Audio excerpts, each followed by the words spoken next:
Yo, yo, yo. What is it? What is it? I think every week when it's your turn to edit, I make sure to do it because I know it's going to crack you up in post. Fucking yo. That one is gonna haunt me forever. It really will. And you just pulled it off. You just pulled it out, right? Yeah. Yeah. Welcome back to the podcast, lovely people. Welcome back. I'm Shan, pronouns they, them, theirs. And I'm Franklin, pronouns he, him, his. Franklin, Mm-hmm. before we get into anything, I want to know something. No. There you go. Go ahead. Because come on. What got you fucked up this week? Yep. I knew I was waiting for it. What's got me fucked up? You know, what's got me fucked up is the brain. When the brain is like, we going through something, so I'm going to send these chemicals so that you can feel what we're going through, because we in a different headspace right now and we don't know what to do. That in combination with this world got me fucked up. In combination with adulting got me fucked up. Yeah. There was someone at a party that I went to that was drunk. They got there, they were drunk, and they were like, adulting ain't shit. The amount of times I cried on my way home, and I said, oh, wow. But, I said, oh, wow. But at the same time, I was like, me too.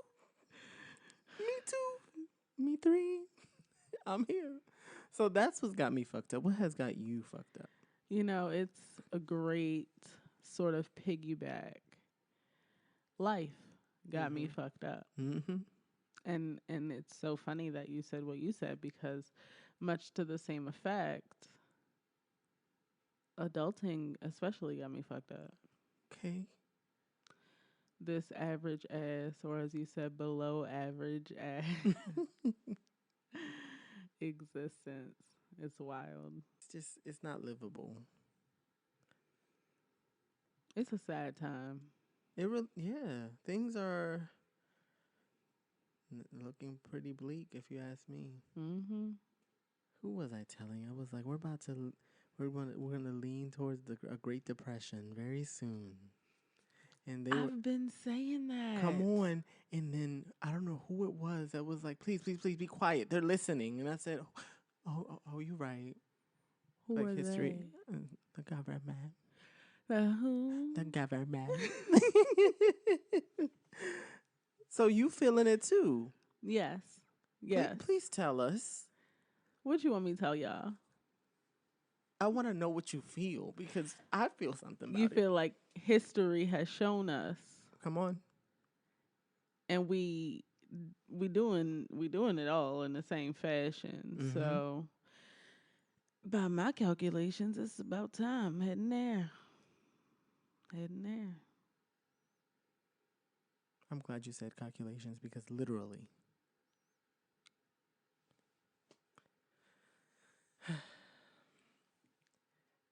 So we mutually feel Hopeless.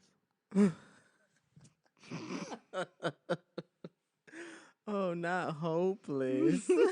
No hope. Not a little bit. None. Nothing. You said the hope has evaporated. It no longer exists. It's gone. But if it evaporates, you hope that it'll come back, but it doesn't, because water cycle. So, Shan, what you want to tell the people about our topic for tonight? You got that one. You like that one? I did. That was cute. Water cycle.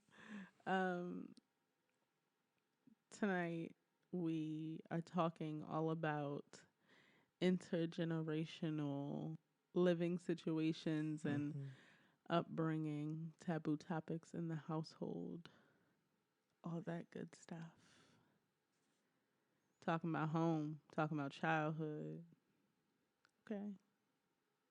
Come on, communication. Mm-hmm. Talk to me. Sing it. No. Oh. Talk to me. I'm sorry. I can't. I'm gonna find a way to make you laugh. If nothing. No, that's a goal of mine. Yes, I love that. So you even saying the topic for tonight that holds some weight. That is a lot to unpack. This topic about to be popping. Like popcorn at a movie theater on a Friday night when a blockbuster opens. That's a good night. Tell me about growing up in a multi generational household.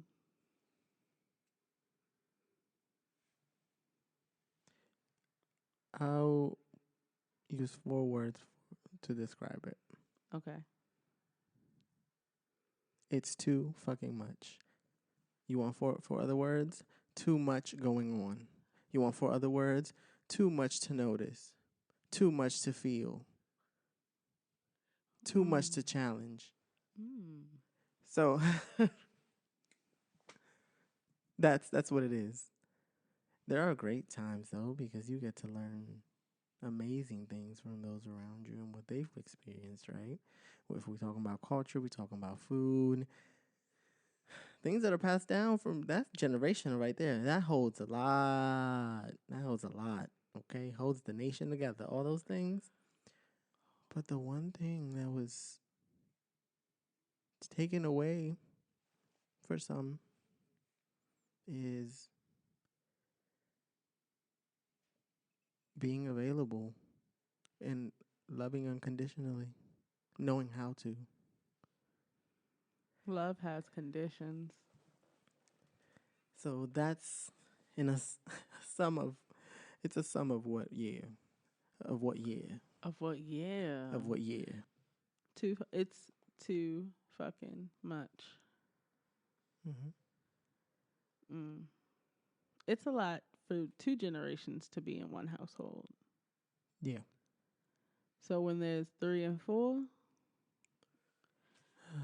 oh baby, baby. In an odd way, I find those structures tend to be more close and like connected in some ways than if it's just like parents and children. Does that make sense? Mm-hmm. I don't know what it is about the third generation, like the grandparents, Mm-hmm. but it's something very glue like. Yeah. You gotta put in work. This is the perfect topic. No, it really is. This is the perfect topic. You have to put in so much work. It already takes enough time with your parents, Mm-hmm. but with their parents, some things it's like passing just through them, and they're like, "The fuck."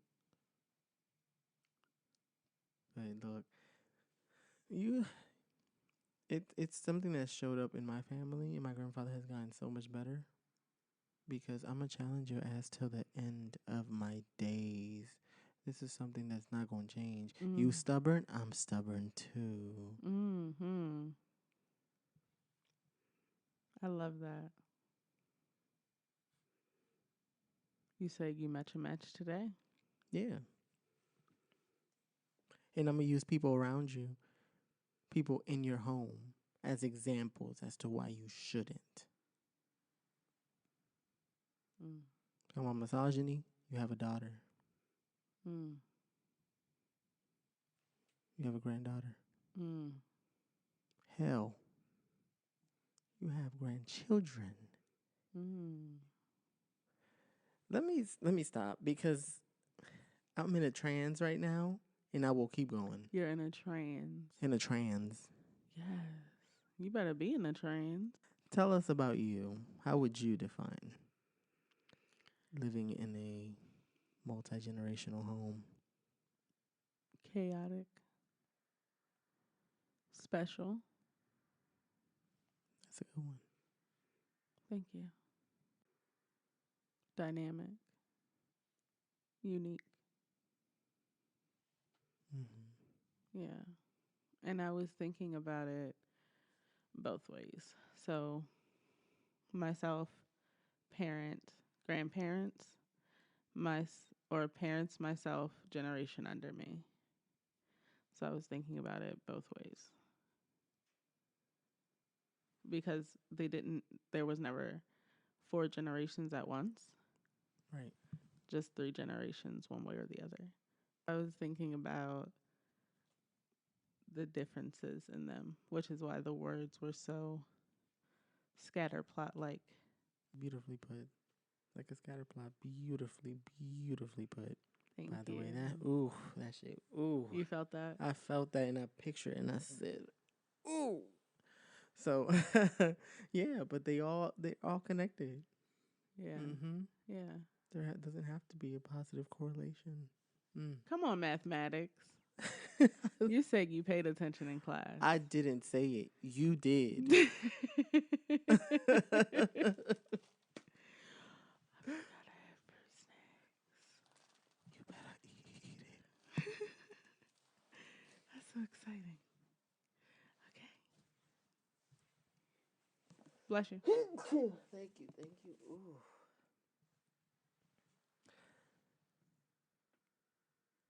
What makes it unique for you? There is nothing else quite like it. You better cut it out. It is very unique to itself. Very unique to itself for a lot of reasons. Come on. I was about to say, now you're saying unique 3 times.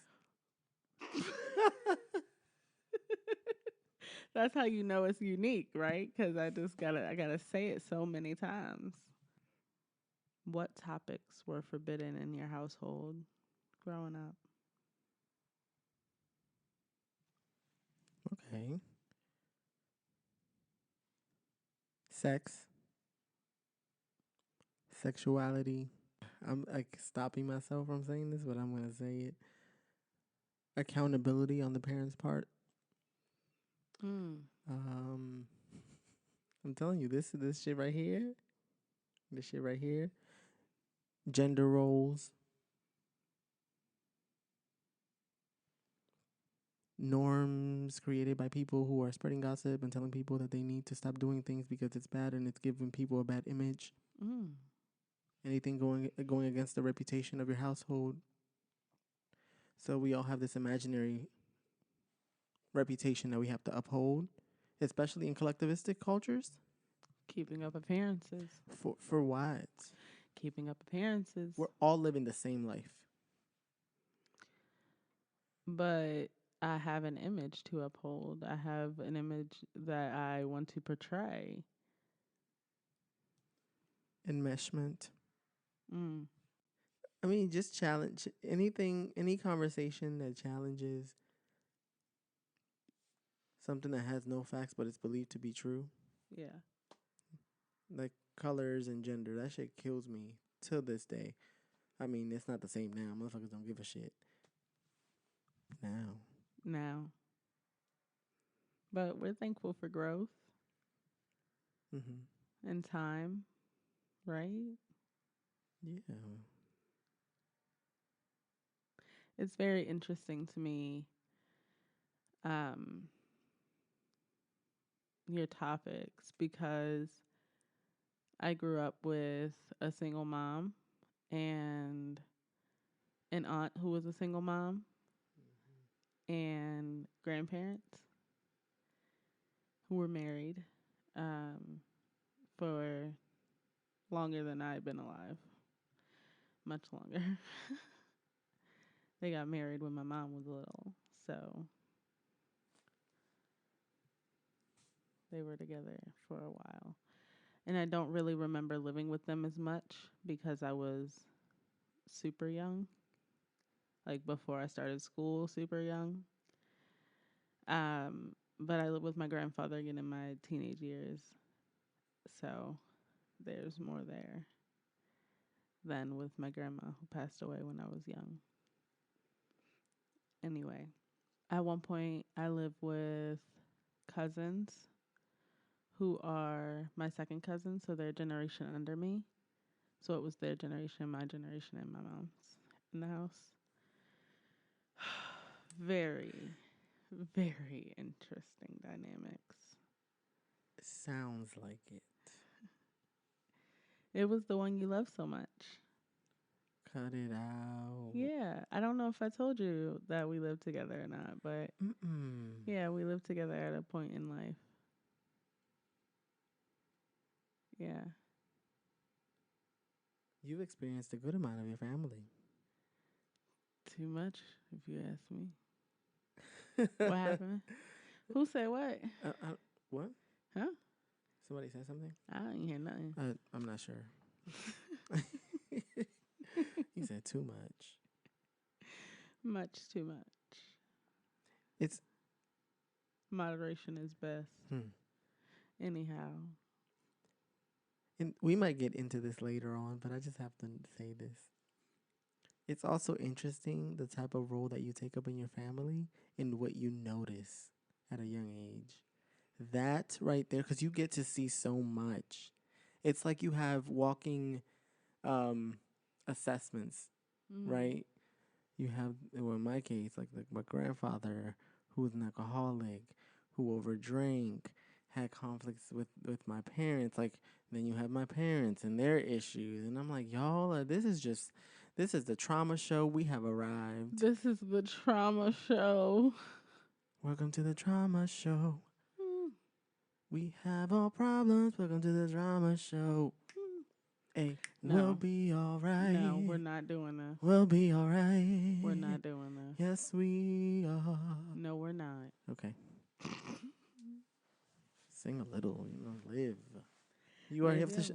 Yes, that's we on the topic. You just have to show that you are a multifaceted human being that has multiple talents. Wow, you said strengths based.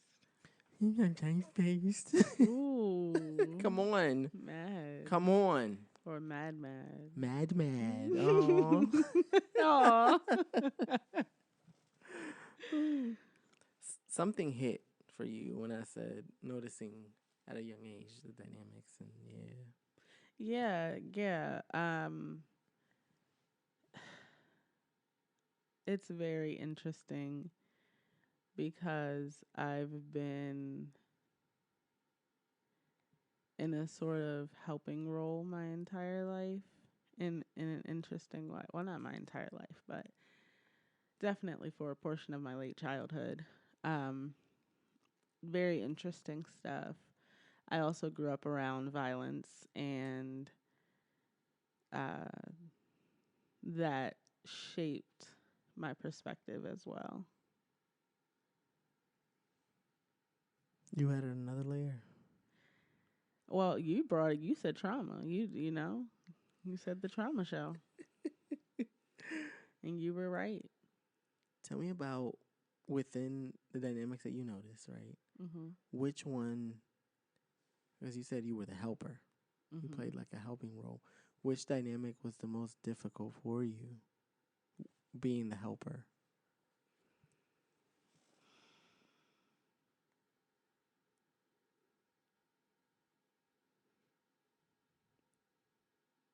So when I say that I was the helper, okay, let's back up a little bit and let me clarify something. Mm-hmm. I have some childhood memories. I don't have many. I feel that. So I remember in very specific instances being that like helper role, but I can't speak to across childhood, right? Because there's a lot of gaps for me. Right. But I remember very specifically being like a relationship helper. And that was very interesting, even in retrospect. It's very, very interesting because I was about 10 or 11 at the time. What does a 10 or 11-year-old know, really? But from what I can recall, I knew a good bit. uh, and I don't know. I think I saw value in myself from a young age, even though there were struggles around insecurity and all that as well when I was growing up. But and that touches back to the generational dynamics in the household because this was when I did not live with my grandparents, either of my grandparents. Uh, my mom and my aunt would be at work, and I'm the youngest of my generation. Also, let's understand that. And the gap between myself and my sister is about 7 years. And the cousins that I lived with are older than my sister. So that's to give you like a rough idea of what that looked like. There's that dynamic as well. So to touch back to roles for a second, I was in the baby role. Like I was the baby. Mm-hmm. I still am. Still am, but it looks different now. A lot different now in adulthood. Something that you said made me think of my own experience Mm-hmm. giving relationship advice. Mm. Also, a child. But before I get into that, were you giving relationship advice to adults? Yes. But not adults who were in a caregiving role for me.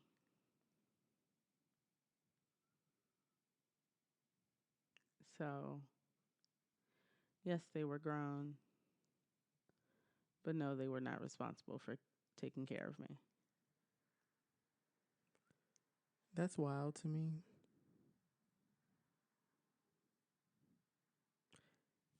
That's wild to me. I don't think a child should be put in that role, period. So, to me, I'm like, oh, wow. Oh, wow. Like, you really thought that this was cool? Oh, okay. For me, it was for, it was, yeah, I was helping caretakers of mine Mm. in that way, right? But now that I think about it, it was also showing up in school. So the dynamics that I had learned in my household were showing up in school. Makes sense. And some that I did possess also showed up more comfortably in school. But what I'm trying to say is that I was helping some of my peers within their relationships, and I didn't even realize that I was doing that until now. Wow. I remember, I almost said their names. Wow. They were a couple in middle school. We can give them names. Okay. Peter and Emily. No. No. No. Joshua and Megan.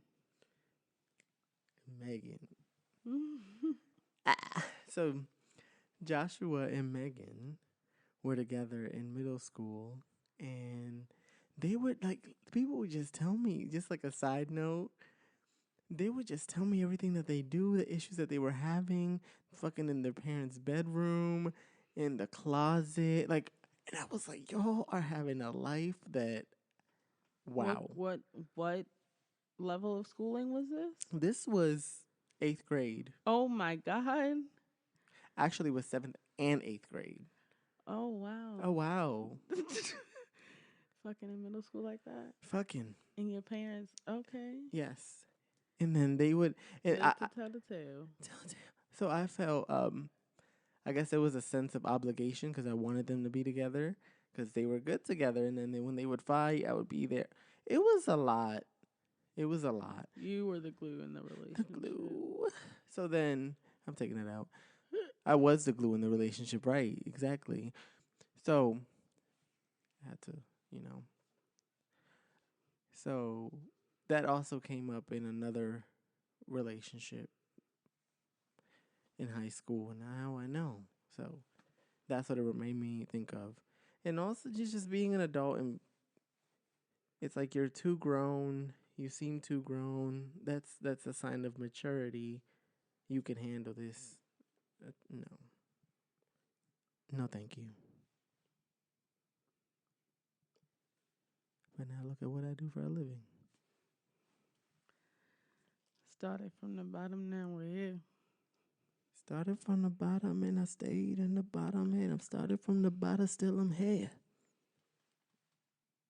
I cannot. I don't want to. I just had to. Started from the bottom, still here.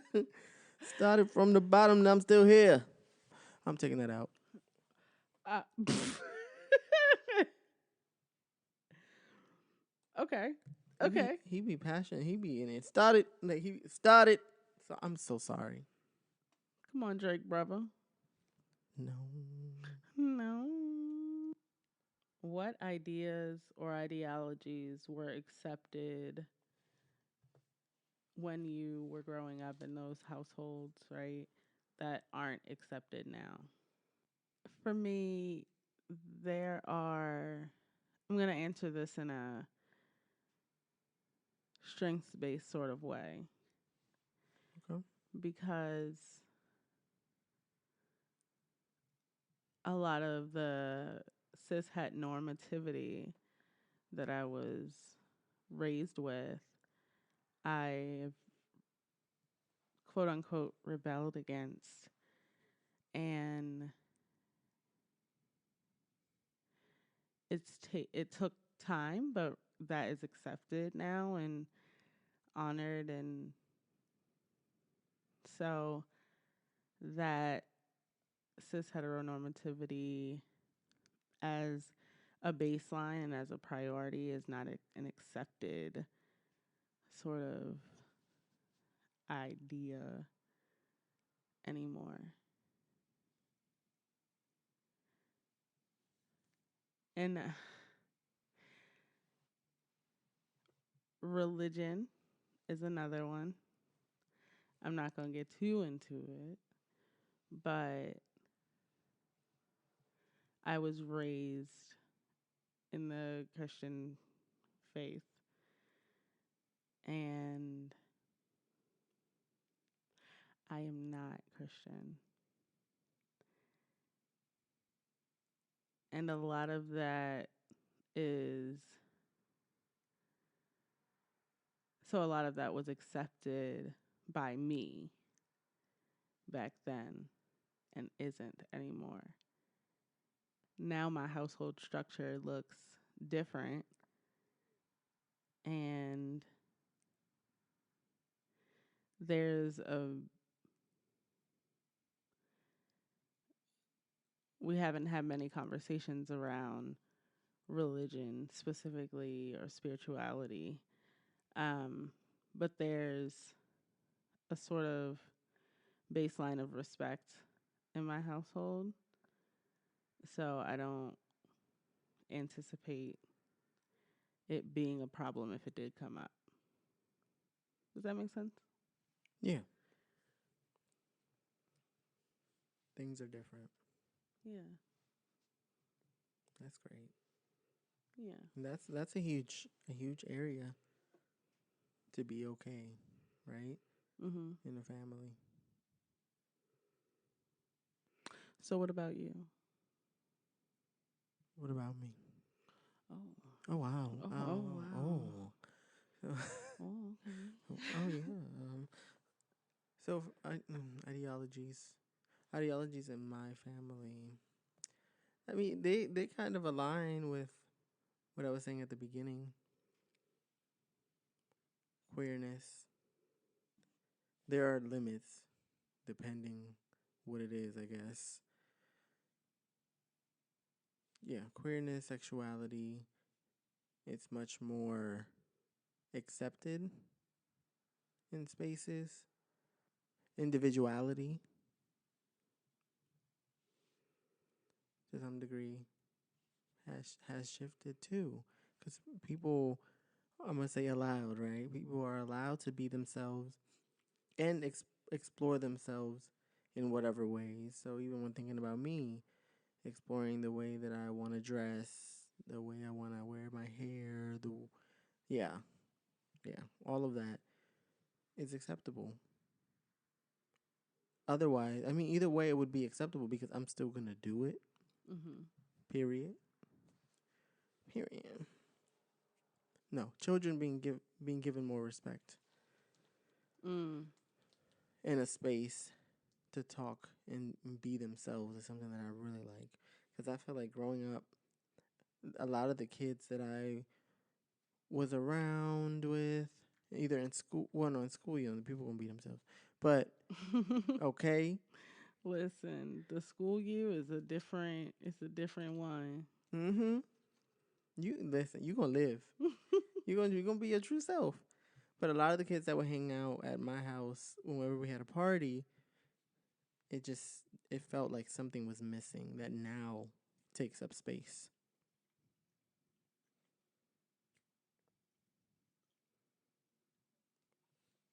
You mentioned religion. Religion was barely spoken of. I guess the feel was like it felt like it was an expectation, but not a super strict expectation. So that's something that I'm glad about. But it does show up in certain norms too. That now it doesn't show up in those ways. Earlier, you brought up sex as a taboo topic in your household, and it was taboo in mine as well. We didn't really talk about sex. That wasn't something that we did. I remember my high school sex education, um, and my own self sex education, and that is it. The extent of sex talk in my household was don't have it. Also, don't masturbate because you're going to hell if you No, that one kills me every time. do. But we have there's a lot we can say behind sex. So let's save that for the sexy episode. That's what we should call it, the sexy episode. I like Anyway, that. yeah, okay, good. Yeah. Indeed, indeed. Our Um, end did is their praise be.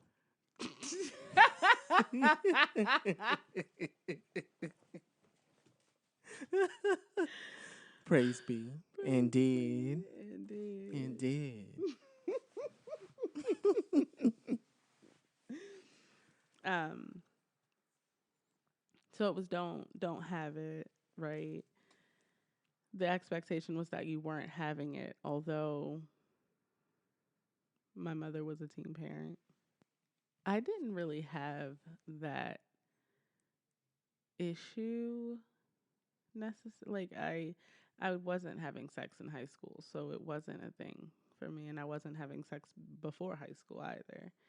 I didn't have sex until I was at least 18, so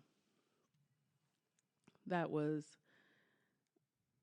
it doesn't stick out in my brain as something that was necessarily avoided. It just wasn't talked about. I'm sure it was talked about in my generation with my the others in my generation, but as far as across the generations, there wasn't a lot. Now from me to my cousins there was, because I was like, look, y'all gonna have sex. I know y'all gonna have sex. Just use a condom, please. Please use a condom. I remember like having those conversations with them. I don't remember that conversation being had with me, like from my mom specifically.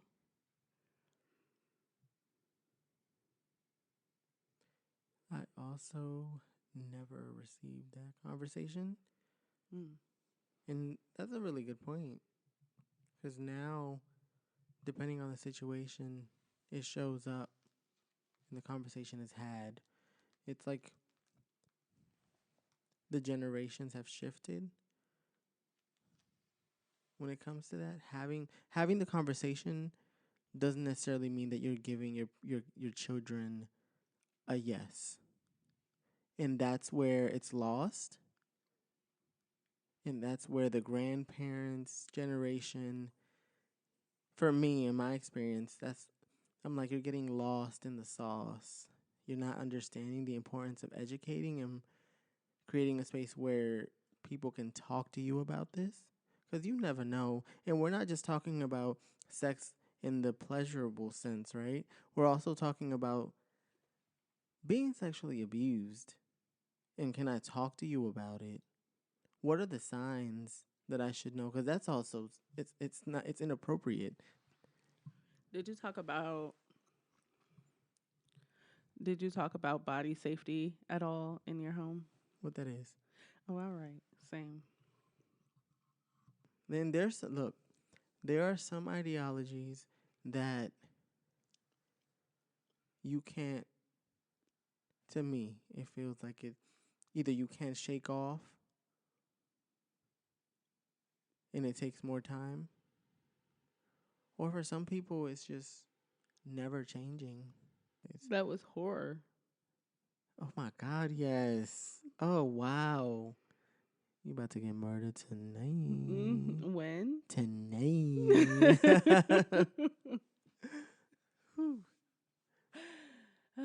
You about to get murdered Tonight. tonight.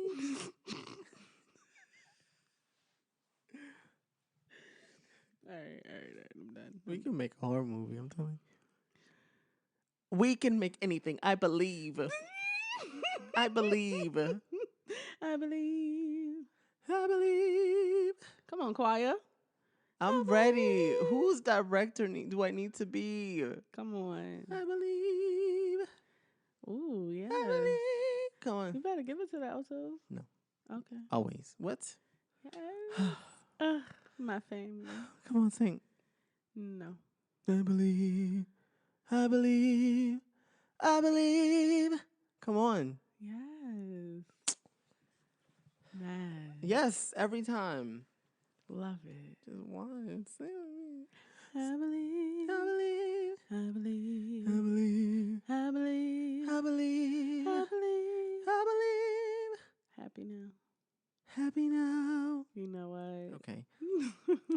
So the one thing that I was going to say that ties all of this what about is that now feeling uncomfortable is seen as a normal thing. Because before having these conversations, oh no, I have to steer away from them. This is awful. These aren't okay topics to talk about. Now I'm like, not me, but ooh, what was I saying? And now you see it as people saying like, oh, okay, we have to have these conversations. They're important. It goes back to the growth. You said growth. Mm-hmm. Seriously. We're thankful for growth. We are thankful for growth, and we are thankful that we've had the space to grow together and individually, the family unit and the individual. Together and individually. Mm-hmm. So we have a collection of merch that we will be releasing in 2082 once we hit 100 listeners. In 2082. 2082, I'm telling you. You remember when we had our first episode? You remember our fucking intersectionality? Yeah. Old as a bitch, decrepit bitch. I can't talk. I don't know. Look. I've lived such a hard life. You sound like you smoke 10 packs a day. Yeah, it just be like that. That's how someone in DR talks. Literally. No lies. I'm gonna go ahead and read the next one. Okay. Because remember when I took out my phone in the car and I didn't take no notes and I thought I took notes and then I looked back at my notes and then I didn't take no notes? Yeah. So Shan. So Franklin. Shan. Franklin. Shan. Franklin. Hello? Yes. Hi, can I speak to Shan, please? Franklin. Oh, hey, Shan. Oh, hey. So I have one last question for you, I'm ready. and the call will be short. So I was just pondering in my mind, right? What Mm. What is it like to see your family now versus growing up? There's this disconnect because the generations under me don't really know my grandparents. And they were so significant to my family. It's very strange, like the fact that they don't really know them. Um, yeah, my grandma was very, very significant and paramount in my life growing up, and my granddad was very significant in my adolescence to me. Um, so it's odd that it's not the same for those under me, but then their grandparents are the generation above me. So that's where the glue lies for them, so to speak. And that's not true in every case. The grandparents aren't always the glue, but Yeah. I find that that is the case or has been the case for my family. Your grandparents were an integral part of that family. Mm-hmm. Integral. You had a good relationship with them. They made that family better. Mm-hmm. What about them? I'm just curious because the way you talk about them. For my grandma, I can't say much because I was so young. Mm-hmm. She passed away when I was 8. Hello, first trauma. Um, third trauma. What? First trauma around So you said what? loss. Mm-hmm. Oof, that's a big one. But I remember our personal relationship. But I know that she was the glue for my family. Like, especially with my extended family, like cousins and all. And like I said, I was the baby. Mm-hmm. So everyone was above me. Like there are kids or there are people in the generation under me who are older than me because of how spread out the family is.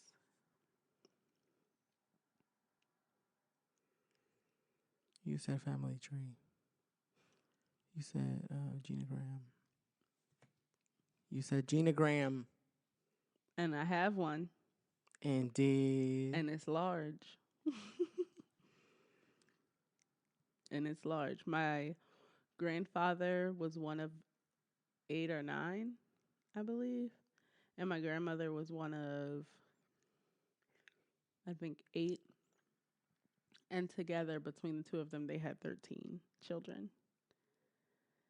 So, in those 13 children, all but 1 or 2 of them have children. mm-hmm. So, it's a very large family. Genograms are dope. Mm-hmm. When you were talking about your family and how it's set up, I was picturing it in my head. I'm like, oh my god, it's so dope. Mm-hmm. Tell me about you. Tell me about you. Looking at them now, sometimes I don't recognize them, Mm. and I'm like, who are these people?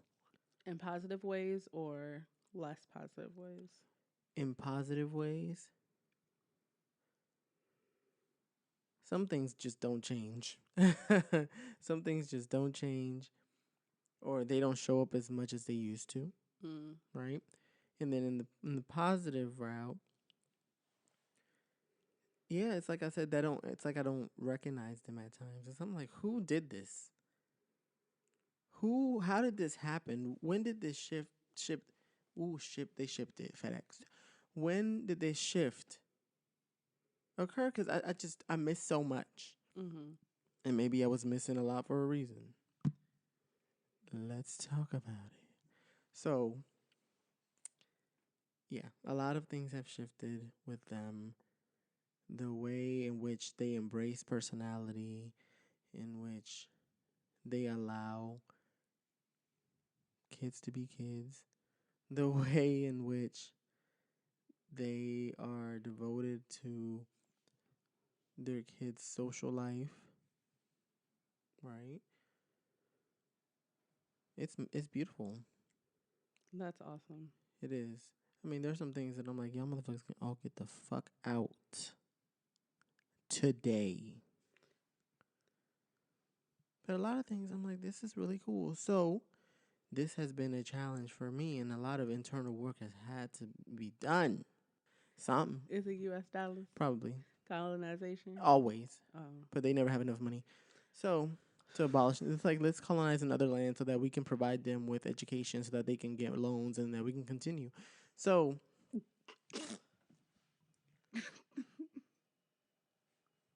And no lies were told. we just, it's just saying the truth. Talking about generational. Oh, Okay, listen.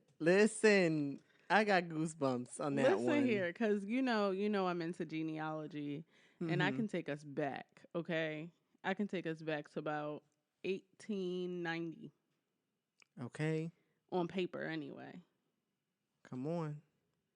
I can probably dig a little deeper and get more, but I can take us back if we want to go there. You know, thinking about that and putting it into perspective about how close to slavery I am, talking about generations, right? Okay. And thinking about like post traumatic slave syndrome, it's just all so interesting. And Dr. Joy DeGruy, she the one. She the one. Anyway, I just had to throw that in there. Yeah, so it's been some internal work where I've had to figure out who I am and just letting myself be.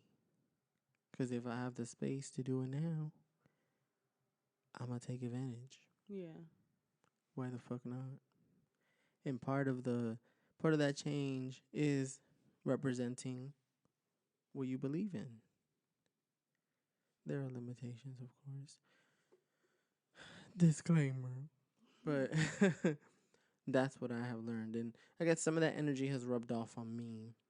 And it's just learning about myself through the dynamics that I'm noticing. And even thinking of, I talked about my grandfather before. He has been through a lot. So he's changed in a lot of ways. He's been through a lot because of things that he shouldn't have done, mind you, right? Just the way he navigated relationships, I think that really impacted him, and he gained more insight. So even seeing that, I think is great. Seeing them individually have their insight, or even seeing because we're talking about generations, right? Seeing my siblings and maybe how my sister views healthy relationships while navigating a dysfunctional one is very interesting. Giving me young me vibes, but not as extreme. This concludes this amazing topic that I hope the people, okay? Okay, the people. So, you want to tell the people what song you've been bumping to? What song has, is clinging onto your heart? Yes. The song I've been bumping to, my favorite song right now, is Fuck Me and Feed Me by Rendezvous at 2. I think I played you this one I think before. So. Fuck me and feed me, okay? Or maybe I sang a little bit of it. On Snap. Yes. That's snap. Yes. What do you like about it? You see, it's a vibe. You see, it is a vibe, and it is the truth, and it is the. I want it to be the theme song of my life. That song one, that beat, the singing, everything is just On, right? on. That artist's voice is giving me if Halsey and Ellie Goulding had a child that could sing. What about a little LMA in there, Oh, ooh. Yeah. right? Yeah. Whew. That's good. That's good. You better show out. For me, the song that I've been playing and What you been bumping to? Mm. I've been bumping to Anita. Okay. That Envolver. Is that? Did you play that the other day? I played that right here too. I think you should keep that in. Why? Yeah, that song is like a magnet. It's so good. You want to keep listening to it. Yeah, those lyrics are it for me. Well, I don't speak Spanish, so. Shut up.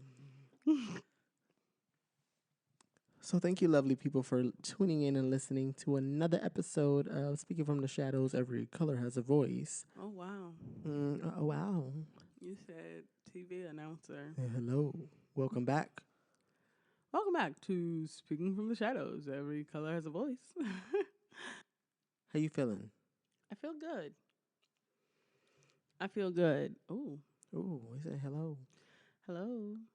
I feel good. I liked our topic this week, and it's very interesting the differences and similarities in our experiences. Franklin, I have a question. If people want to join in the conversation, where can they find us? Where can they hit us up? If you would like to follow Speaking from the Shadows on Instagram, the Instagram is Speaking from the Shadows.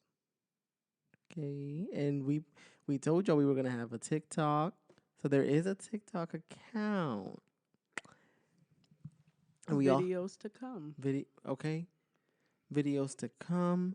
We also have a Twitter account, so we gonna be tweeting there, just about life and just things relating to the topic. So our Twitter is at shadow underscore talks underscore. Because Twitter is like, oh no, that's already taken. And I said, oh wow. Oh, who took it? Somebody who's probably ain't using it. So I'm gonna yeah, look them up. do it. Cut them. Oh I'm wow. joking. Find I'm them. What? joking. Wow. Oh.